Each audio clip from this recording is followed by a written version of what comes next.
ये सनत जहां पर हजारों की तादाद में क्रशिंग मशीन्स लगी हैं, क्रशिंग प्लांट्स लगे हैं, हमारी नेबरिंग कंट्रीज में भी यहाँ का मजबूत पत्थर जाता रहा है। आप मेरे पीछे देख सकते हैं कुछ पहाड़ जो है आपको ग्रे कलर का नजर आ रहा होगा, कुछ ब्राउन कलर का नजर आ रहा है। हजारों की तादाद में यहाँ पे क्रशिंग मशीन्स लगी हैं। 400-400, 500-500 फुट गहराई में जाकर जब पत्थर निकाला जाता है तो फिर पानी निकल आता है और कुदरती तौर पर आप देख सकते हैं कि यहाँ जहाँ एक्सकवेशन हो रही है वहीं पर झीलें भी बनना शुरू हो चुकी हैं। बड़े बड़े पत्थरों को शिफ्ट किया जाता है क्रशिंग मशीन में। वो क्रशिंग मशीन क्या करती है, उस पत्थर को छोटे छोटे साइजेस में तोड़ देती है। एक साइड पे तो पत्थर अलग हो रहा है और दूसरी साइड पे मट्टी को, डस्ट को अलग किया जा रहा है। ये स्क्रीन्स एक किस्म की सांचा होती है जो कि मुख्तलिफ साइज के पत्थर को निकालती है। अस्सलामुअलैकुम, मेड इन पाकिस्तान के एक और खूबसूरत प्रोग्राम में खुशामदीद। मैं हूं आपका होस्ट सलमान खान और हम मौजूद हैं पाकिस्तान ही नहीं बल्कि एशिया की सबसे बड़ी स्टोन क्रशिंग मार्केट पुल 11 सरगोदा में। पुल 11 सरगोदा की ये सनत जहां पर हजारों की तादाद में क्रशिंग मशीन्स लगी हैं, क्रशिंग प्लांट्स लगे हैं और बहुत बड़ी तादाद में यहाँ का जो पायदार पत्थर है उसको माइनिंग के जरिए एक्सकवेट करके बाहर निकाला जाता है, क्रश किया जाता है। ना सिर्फ पूरे पाकिस्तान भर में सप्लाई किया जाता है बल्कि हमारी नेबरिंग कंट्रीज में भी यहाँ का मजबूत पत्थर जाता रहा है, क्योंकि इस पत्थर से जो इंफ्रास्ट्रक्चर होता है उसकी क्वालिटी बहुत ज़्यादा बेहतरीन होती है। नाज़रीन, इंफ्रास्ट्रक्चर और कंस्ट्रक्शन सेक्टर दुनिया में किसी भी मुल्क के लिए बहुत ही अहम होता है। जितना बेहतरीन इंफ्रास्ट्रक्चर किसी मुल्क का होगा उतना ही तरक्की याफ्ता वो मुल्क समझा जाएगा। आज के प्रोग्राम में हम आपको डिटेल में दिखाएंगे किस तरीके से पुल 11 सरगोदा के इस इलाके से ये पत्थर ना सिर्फ निकाला जाता है बल्कि क्रशिंग प्लांट्स पे किस तरीके से क्रश करके इसके मुख्तलिफ मैश बनाए जाते हैं जो ना सिर्फ कंस्ट्रक्शन में मुख्तलिफ जगहों पर इस्तेमाल होते हैं बल्कि बेहतरीन प्रीमियम क्वालिटी की इंफ्रास्ट्रक्चर और सड़क बनाने के लिए भी तैयार होते हैं। हत्ता कि पाकिस्तान की मोटरवे के लिए भी जो बजरी इस्तेमाल हुई वो यहीं से गई। ऐसी क्या वजह है कि क्यों इसको प्रेफर किया जाता है, तो आइए आज के प्रोग्राम में डिस्कवर करते हैं।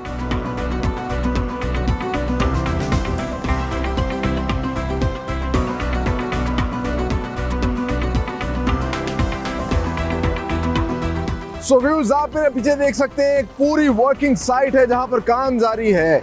सरगोदा पुल 11 के अंदर इस तरह की तकरीबन 25 से 30 मकामात पर इस तरह की बड़ी वर्किंग साइट्स हैं जहां इन पत्थरों को एक्सकवेट किया जाता है, इनको निकाला जाता है और फिर यही पत्थर जो है इससे मुख्तलिफ मैश में मुख्तलिफ साइज के कंस्ट्रक्शन और इंफ्रास्ट्रक्चर की मुख्तलिफ साइट्स में इस्तेमाल किया जाता है। सो आप मेरे पीछे देख सकते हैं कुछ पहाड़ जो है आपको ग्रे कलर का नजर आ रहा होगा, कुछ ब्राउन कलर का नजर आ रहा है और ये बहुत बड़ी तादाद में यहाँ पे जो है वर्किंग जारी है। ना सिर्फ बड़े बड़े ट्रैक्टर ट्राले जो कि ट्रांसपोर्टेशन के लिए काम आते हैं, नीचे हम देख रहे हैं कि बड़ी बड़ी मशीनरी है जो ना सिर्फ इस पत्थर को तोड़ने में, इसको शिफ्ट करने में, इस तरह की चीज़ों के लिए इस्तेमाल होती है। अच्छा, अभी आपको आवाज़ आ रही होगी, ये ड्रिलिंग की आवाज़ है और यहाँ पर नीचे लोग जो हैं वो अपने हाथ से ड्रिलिंग कर रहे हैं। ये बड़ी ख़ास किस्म की ड्रिलिंग होती है जो कि माइनिंग के अंदर इस्तेमाल होती है।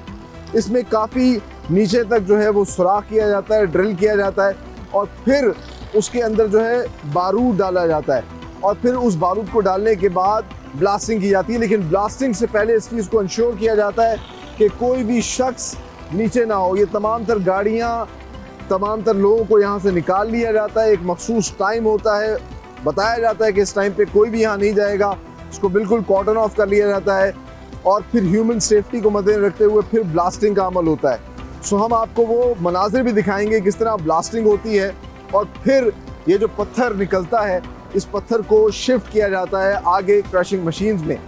यहाँ पर आपको दो किस्म के पहाड़ नज़र आ रहे होंगे। एक ग्रे, जो ग्रे पत्थर निकलता है ग्रे पहाड़ से, वो ज़्यादा फाइन समझा जाता है कंस्ट्रक्शन के लिए और मुख्तलिफ़ किस्म की तैयार छतें और जो कंस्ट्रक्शन के लिए मुख्तलिफ प्रोडक्ट्स बनती हैं उनमें इस्तेमाल होता है।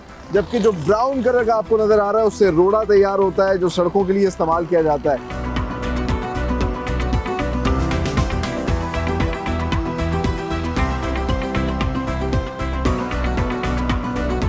सो नाज़रीन, आप अंदाज़ा कर सकते हैं कितने मैसिव लेवल पे यहाँ से पत्थर जो है वो निकाला जाता है जो कि कंस्ट्रक्शन में, इंफ्रास्ट्रक्चर के लिए, सड़कें बनाने के लिए इस्तेमाल होता है और बहुत बड़ी तादाद में, हज़ारों की तादाद में यहाँ पे क्रशिंग मशीन्स लगी हैं जहाँ इसको क्रश किया जाता है। और इससे अंदाज़ा किया जा सकता है कि एशिया की सबसे बड़ी मार्केट है, हज़ारों क्रशर्स लगे हैं, लाखों लोगों का रोज़गार जुड़ा है और यहाँ तकरीबन 30 इस तरह की साइट्स हैं जहाँ पर बाकायदा तौर पर पत्थर एक्सकवेट किया जा रहा है। जहाँ हम कुदरत के इन पहाड़ों से फ़ायदा उठा रहे हैं, इनको खोद खोद के एक्सकवेट करके पत्थर निकाल रहे हैं, वहीं कुदरत अपनी जगह भी लेती है। अब मैं आपको दिखाता हूँ कि तकरीबन 400-400, 500-500 फुट गहराई में जाकर जब पत्थर निकाला जाता है तो फिर होता ये है कि पानी निकल आता है और कुदरती तौर पर आप देख सकते हैं कि यहाँ जहाँ एक्सकवेशन हो रही है वहीं पर झीलें भी बनना शुरू हो चुकी हैं।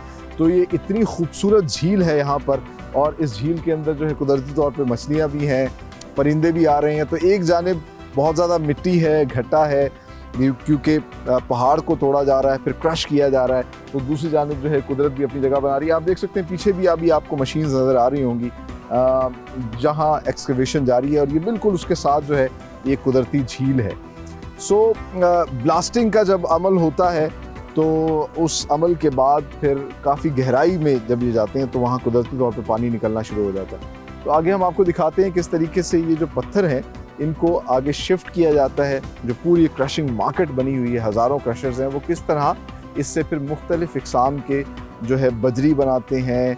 एक सूजी दाना वाली चीज़ होती है, इसको खाका कहा जाता है, वो बनाई जाती है और फिर ये सब कंस्ट्रक्शन में कहाँ कहाँ इस्तेमाल होती है, ये तमाम तर चीज़ें भी आपको दिखाते हैं। आइए मेरे साथ।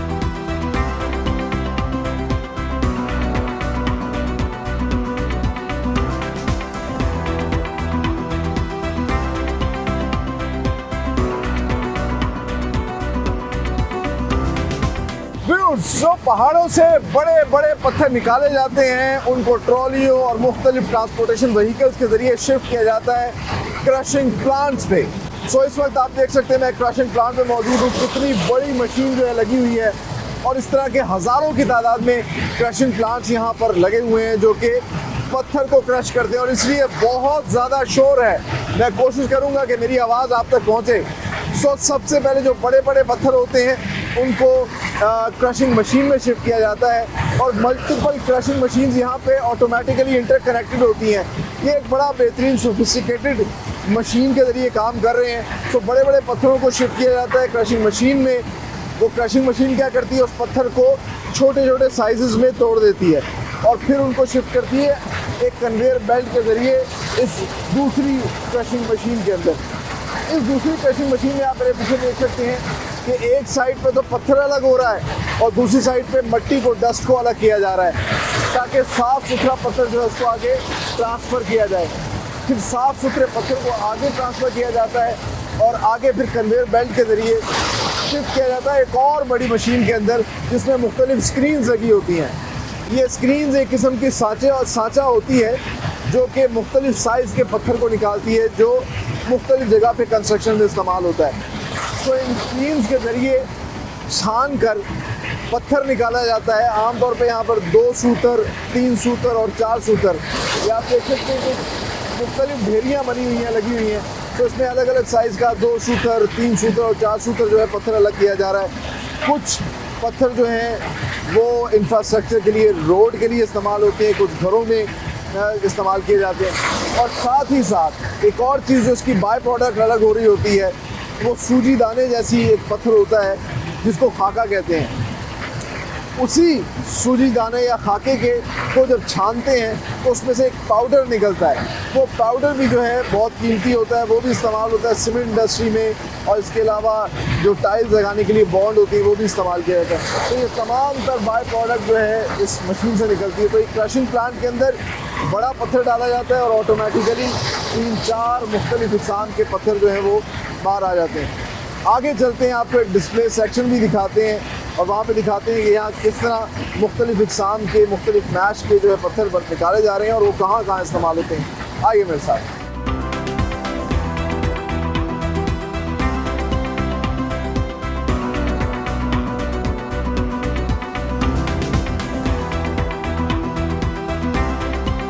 व्यूअर्स फाइनली वक्त आ गया आज के प्रोग्राम में आपसे इजाजत लेने का। जैसा कि हमने आज के प्रोग्राम में आपको डिटेल में दिखाया किस तरह पुल 11 सरगोदा की स्टोन क्रशिंग मार्केट, जो कि एशिया की सबसे बड़ी स्टोन क्रशिंग मार्केट है, जहां हजारों की तादाद में क्रशर्स लगे हुए हैं और वहां से निकलने वाला मजबूत और पायदार पत्थर जो है उसको ये क्रश करके मुख्तलिफ किस्म के मैश तैयार करते हैं, जो कि ना सिर्फ कंस्ट्रक्शन में इस्तेमाल होता है बल्कि इंफ्रास्ट्रक्चर के लिए उसको बहुत ज़्यादा तरजीह दी जाती है।